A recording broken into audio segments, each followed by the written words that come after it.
ये बात उन दिनों की है जब बुद्धा मरवन में अपना समय व्यतीत कर रहे थे।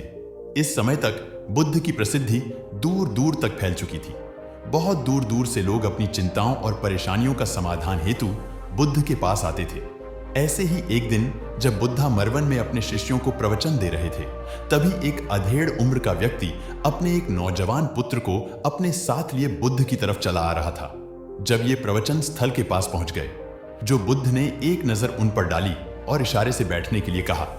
जब प्रवचन समाप्त हो गए और सभी लोग वहां से चले गए, तो बुद्ध ने उस व्यक्ति को अपने पास बुलाया और बैठने के लिए कहा। वहां चारों तरफ हरियाली छाई हुई थी। मौसम बहुत सुहाना था और तरह तरह के पक्षियों की आवाजें गूंज रही थी। ऐसा नजारा देखकर उस व्यक्ति को अंदर से असीम शांति महसूस हो रही थी। इसके बाद बुद्ध ने उस व्यक्ति से आने का कारण पूछा, तो इस पर व्यक्ति ने कहा, तथागत में 2 दिन की लंबी यात्रा करके अपने पुत्र को आपसे मिलवाने लाया हूं। ये मेरा इकलौता पुत्र है और यह हर समय थका थका रहता है। ऐसा लगता है जैसे इसके अंदर कोई जान ही ना हो। इसका स्वभाव भी काफी चिड़चिड़ा सा हो गया है। अगर हम इससे कुछ भी कहते हैं तो यह हमारी छोटी छोटी बातों पर गुस्सा हो जाता है। इसके देखने की क्षमता भी उम्र से पहले ही कमजोर हो गई है और इसके बाल भी सफेद पड़ने लगे हैं। इतनी कम उम्र में इतनी बड़ी उम्र का लगना, मुझे तो कुछ समझ नहीं आ रहा है। तथागत, मैं अपने पुत्र के स्वास्थ्य को लेकर बहुत चिंतित हूं। जब मैं अपने पुत्र को वेद जी के पास लेकर गया तो उन्होंने कुछ औषधि दी और कहा, अपने पुत्र को तनाव कम लेने के लिए कहो। वो अपने दिमाग में बहुत अधिक तनाव लेता है, इसलिए उसकी ऐसी हालत हो गई है। लेकिन मैंने उसको बहुत समझाने के बाद भी तनाव का मतलब समझ नहीं आया। मुझे नहीं पता कि तनाव होता क्या है, यह किन कारणों से आता है और उसे कैसे अपने पुत्र के दिमाग से निकाल लूं। लेकिन मुझे सबसे पहले तो यह समझना है कि तनाव होता क्या है। इसीलिए तथागत मैं आपके पास आया हूं। कृपया आप मेरी समस्या का समाधान कीजिए। यह सुन बुद्ध उसके पुत्र को बड़े ध्यान से देखते हैं, उसके चेहरे को देखते हैं, उसकी आंखों को देखते हैं और फिर उसके हाथों की नब्ज को भी देखते हैं। यह सारी विधि करने के पश्चात बुद्ध उस व्यक्ति से कहते कि तनाव लेना तो कोई नहीं चाहता, लेकिन फिर भी यह तनाव लोगों के दिमाग को दीमक की तरह पकड़ लेता है और व्यक्ति जान भी नहीं पाता है कि वह तनाव में जी रहा है। लेकिन अगर व्यक्ति तनाव के कारणों को अच्छे से समझ लेता है और तनाव के बारे में कोई ऐसा पैमाना बना लेता है जिससे वह जान सकें कि वह कितने तनाव में है, तो वह इस समस्या का समाधान भी खोज सकता है। सबसे पहले तो तुम ये समझो कि तनाव होता क्या है। जब भी कोई व्यक्ति कोई काम कर रहा होता है लेकिन उसका मन कहीं दूर भटक रहा होता है, कल्पनाओं में होता है, तो उसके शरीर और मन के बीच एक दूरी पैदा हो जाती है। ये दूरी जितनी अधिक होगी, व्यक्ति उतनी ही ज्यादा बेहोशी की अवस्था में होता है और शरीर व मन के बीच की इसी दूरी और खिंचाव को तनाव कहा जाता है। आखिर कोई पसंदीदा खेल खेलने के बाद व्यक्ति चुस्ती और प्रसन्नता से क्यों भर जाता है, जबकि उसने तो अपने शरीर को थकाया है। लेकिन समझने वाली बात यह है कि खेलते समय मन और शरीर एक साथ पूरी तरह से उस खेल में केंद्रित होते हैं, जिससे शरीर और मन के बीच दूरी पैदा नहीं होती और कोई तनाव पैदा नहीं होता।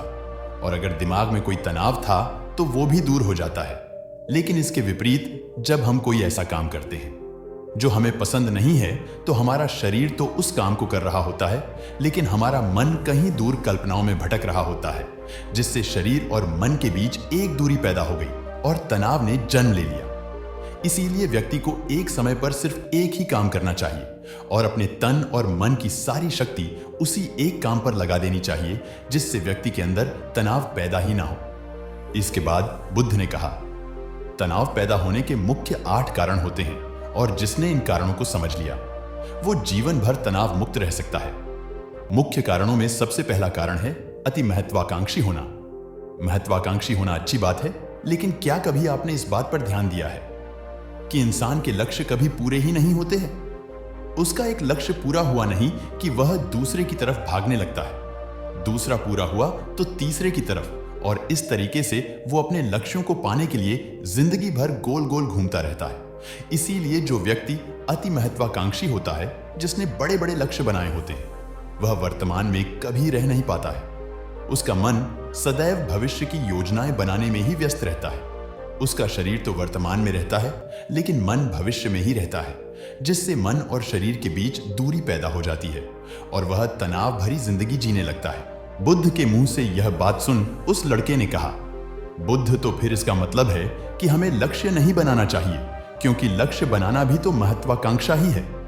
इस पर बुद्ध ने कहा, जीवन में लक्ष्य बनाना कोई गलत बात नहीं है, लेकिन समस्या तब उत्पन्न होती है जब वो अपना पूरा ध्यान उस लक्ष्य से मिलने वाले परिणाम पर ही लगा देते हैं और उसके परिणाम की चिंता करते रहते हैं। व्यक्ति को वर्तमान में जीना आना चाहिए। आप लक्ष्य बनाइए और उस लक्ष्य की प्राप्ति के लिए कड़ी मेहनत करिए, लेकिन साथ ही साथ आपको इस बात का भी ज्ञान होना चाहिए कि आप अभी वर्तमान में जी रहे हैं और वर्तमान ही सकते हैं। बुद्ध ने आगे कहा, तनाव का दूसरा सबसे बड़ा कारण है ईर्ष्या करना है। जब व्यक्ति ईर्ष्या और जलन से भर जाता है तो उसका मन अंदर से सड़ने लगता है। ईर्ष्या एक आंतरिक घाव है। आंतरिक घाव यानी मन का घाव। व्यक्ति के शरीर का घाव तो भर सकता है, लेकिन मन का घाव कभी नहीं भर सकता। इसीलिए व्यक्ति को दूसरे की खुशी और तरक्की से कभी ईर्ष्या नहीं करनी चाहिए, क्योंकि ईर्ष्या तनाव का कारण है। इसके बाद बुद्ध ने तनाव का तीसरा कारण बताते हुए कहा कि आरुषिपूर्ण काम ना करना, इससे भी मन में तनाव पैदा होता है।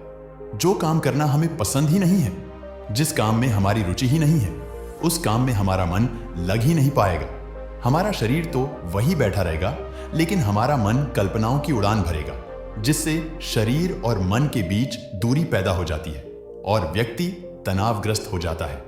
इसीलिए इंसान को हमेशा अपनी रुचि के अनुसार ही कार्य करना चाहिए।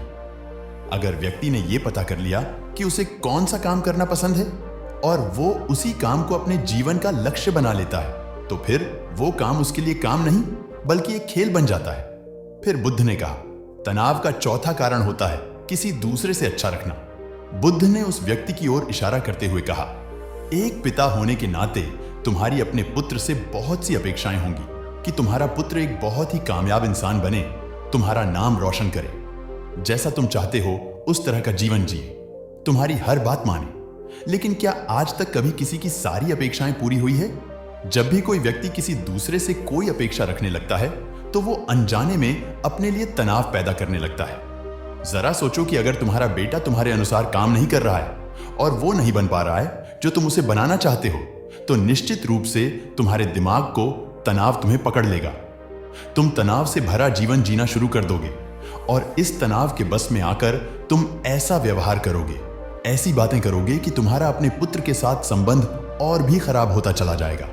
इसीलिए व्यक्ति को जितना हो सके उतनी कम अपेक्षाएं दूसरों से रखनी चाहिए, और अगर पूरी तरह से तनाव मुक्त रहना है तो दूसरों से अपेक्षा रखना ही बंद कर दो। इसके बाद बुद्ध ने कहा कि शारीरिक कष्ट भी इंसान के तनाव का एक कारण होता है। जब व्यक्ति किसी शारीरिक पीड़ा से गुजर रहा होता है तो उसका पूरा ध्यान अपने उस शारीरिक दर्द पर होता है और वो पूरे दिन बस उसी के बारे में सोचता रहता है, जिससे उसका मन दुख के विचारों से भर जाता है और ऐसी स्थिति में व्यक्ति तनावग्रस्त रहने लगता है।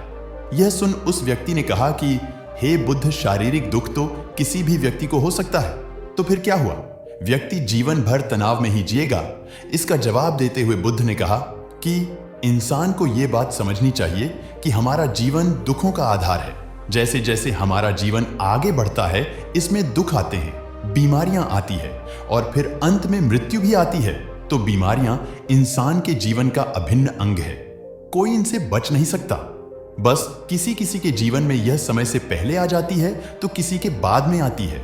जब इंसान का मन इस बात को अच्छे से समझ लेगा तो फिर वह अपनी बीमारी के बारे में सोच सोच कर ज्यादा तनाव नहीं लेगा, क्योंकि यह हमारे जीवन का अभिन्न हिस्सा है और इसके लिए व्यक्ति को शारीरिक रूप से भी अभ्यास करते रहना चाहिए। अपने जीवन में व्यायाम और स्वस्थ जीवन शैली को भी जगह देनी चाहिए ताकि उसका शरीर लंबे समय तक निरोगी रहकर सही से काम कर सके। तनाव का अगला कारण होता है अपनी योजनाओं को समझने के लिए समय न देना।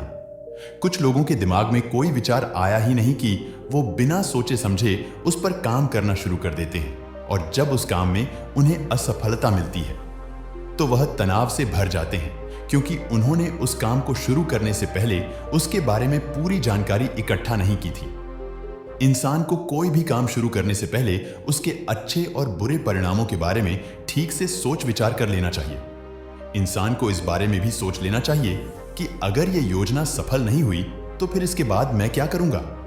इसलिए व्यक्ति को अपनी योजनाओं को ठीक से समझने के लिए पूरा समय देना चाहिए ताकि बाद में उस योजना की वजह से तनाव पैदा ना हो।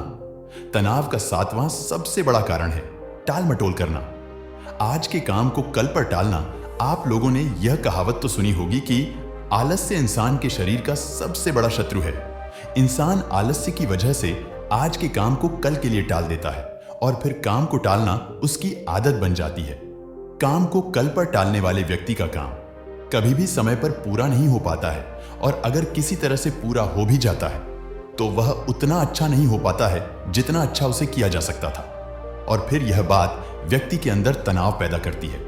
लेकिन काम को टालना या काम को एकदम अंत समय पर करना एक आदत है, इसीलिए व्यक्ति ना चाहते हुए भी बार बार अपनी इस आदत का शिकार बन जाता है और काम को टालता रहता है, और फिर जब काम की समय सीमा पास आ जाती है तो वह तनाव से भरकर काम को पूरा करने का प्रयास करता है।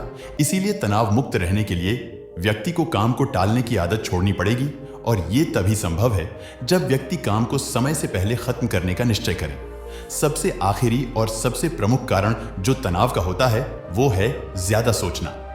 लगातार सोचते रहना भी एक बीमारी है, और यह उस व्यक्ति में सबसे ज्यादा पाई जाती है जो सिर्फ कल्पना ये करता है, जो अतीत की घटनाओं और भविष्य की बातों के बारे में सोचता रहता है, जो बेवजह के अनुमान लगाता रहता है।